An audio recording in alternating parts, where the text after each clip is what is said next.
नमस्ते। हम सबके पर्स में या वॉलेट में प्लास्टिक का एक छोटा सा टुकड़ा तो होता ही है, क्रेडिट कार्ड। किसी के लिए ये एक कमाल का फाइनेंशियल टूल है, तो किसी के लिए एक खतरनाक जाल। तो आखिर सच्चाई है क्या? चलिए इस दो-धारी तलवार को जरा करीब से समझते हैं। तो सवाल यही है, ये हमारे बटुए की जरूरत है या एक छिपा हुआ दुश्मन? देखिए, ये एक बहुत पावरफुल टूल हो सकता है, लेकिन अगर जरा सी भी चूक हुई तो ये एक जाल भी बन सकता है। आज हम इसके दोनों ही पहलुओं पर बात करेंगे। तो सबसे पहले ये समझते हैं कि क्रेडिट कार्ड होता क्या है।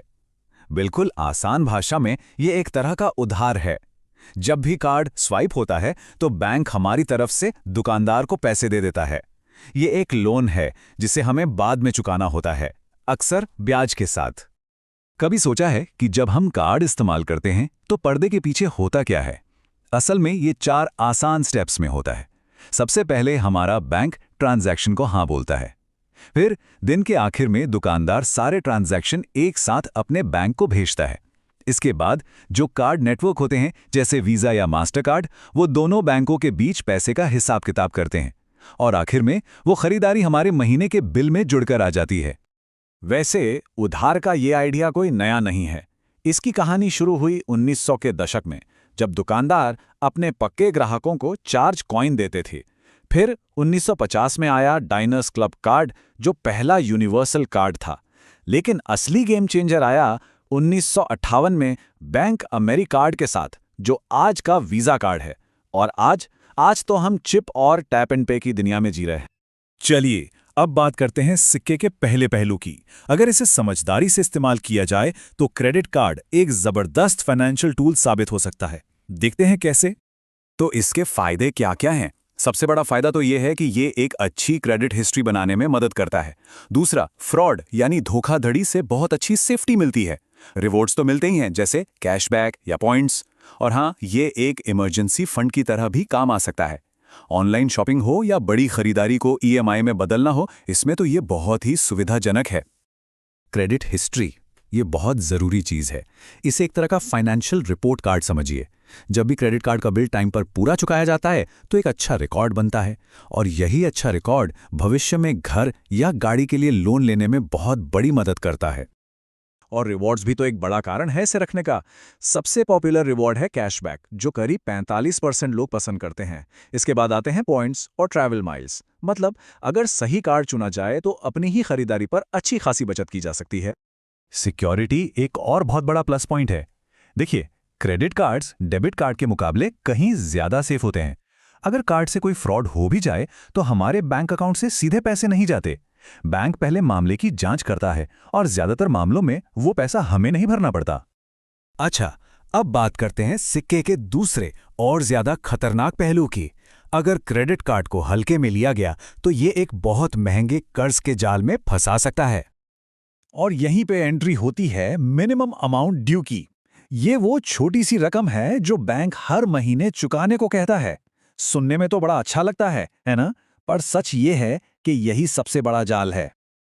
और ये कहावत इस पे बिल्कुल फिट बैठती है। अगर आप मिनिमम अमाउंट ड्यू चुकाते हैं तो आप मैड यानी पागल हैं। सिर्फ मिनिमम अमाउंट चुकाने का मतलब है एक ऐसे कर्ज के जाल में फंसना जो कभी खत्म ही नहीं होता, क्योंकि बाकी बची रकम पर बहुत बहुत ज्यादा ब्याज लगता है। और ये ब्याज कितना ज्यादा हो सकता है, अंदाजा लगाइए। कुछ मामलों में ये साल का 36% या उससे भी ज्यादा हो सकता है। ये किसी भी दूसरे लोन के मुकाबले कई गुना ज्यादा है, और इसीलिए क्रेडिट कार्ड का कर्ज इतनी तेजी से पहाड़ बन जाता है। एक छोटा सा उदाहरण देखते हैं। मान लीजिए $1000 का बिल है। अगर इसे पूरा चुका दिया तो बात खत्म, सिर्फ $1000 ही देने पड़े। लेकिन अगर हर महीने सिर्फ मिनिमम $40 चुकाएं तो पता है क्या होगा? इसे चुकाने में 3 साल लग जाएंगे और लगभग $400 सिर्फ ब्याज में चले जाएंगे। मतलब 1000 की चीज 1400 की पड़ गई। ब्याज तो है ही, पर इसके अलावा और भी बहुत सी छिपी हुई कॉस्ट्स हैं, जैसे annual fees, late payment fees, limit से ज़्यादा खर्च करने पर लगने वाली पेनल्टी और कैश निकालने की फीस, जिस पर तो तुरंत ब्याज लगना शुरू हो जाता है। तो अब जब हम फायदे और नुकसान दोनों को समझ चुके हैं तो सवाल ये उठता है कि इस टूल का सही इस्तेमाल कैसे किया जाए। चलिए कुछ सिंपल से नियम जानते हैं। ये 5 आदतें किसी को भी कर्ज के जाल से दूर रख सकती हैं। पहला और सबसे जरूरी नियम, हमेशा हमेशा पूरा बिल चुकाएं, मिनिमम कभी नहीं। दूसरा, पेमेंट हमेशा टाइम पर करें। तीसरा, बजट बनाकर ही खर्च करें। चौथा, हर महीने अपना स्टेटमेंट जरूर चेक करें। और पांचवां, कोशिश करें कि अपनी क्रेडिट लिमिट का 30% से ज्यादा कभी इस्तेमाल ना हो। कुछ आम फीस से बचना तो बहुत ही आसान है। एनुअल फीस से बचना है तो नो एनुअल फी वाला कार्ड लीजिए। लेट फीस से बचना है, हमेशा टाइम पर पेमेंट करें। और कैश एडवांस फीस, इसका तो एक ही इलाज है, क्रेडिट कार्ड से कभी भी कैश मत निकालिए। क्रेडिट यूटिलाइजेशन, ये भी एक बहुत जरूरी कॉन्सेप्ट है। इसका मतलब है कि अपनी कुल क्रेडिट लिमिट का कितना हिस्सा इस्तेमाल किया जा रहा है।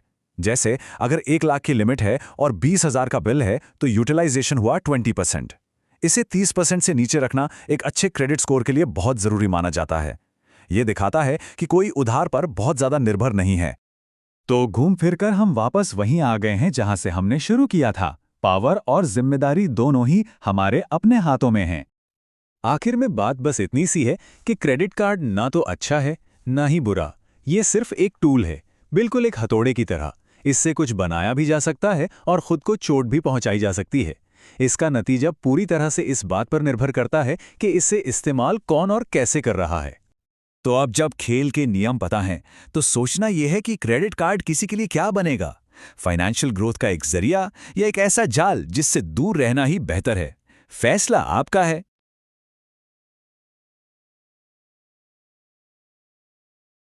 अगर आपको वीडियो पसंद आया हो तो लाइक, शेयर और सब्सक्राइब जरूर करें।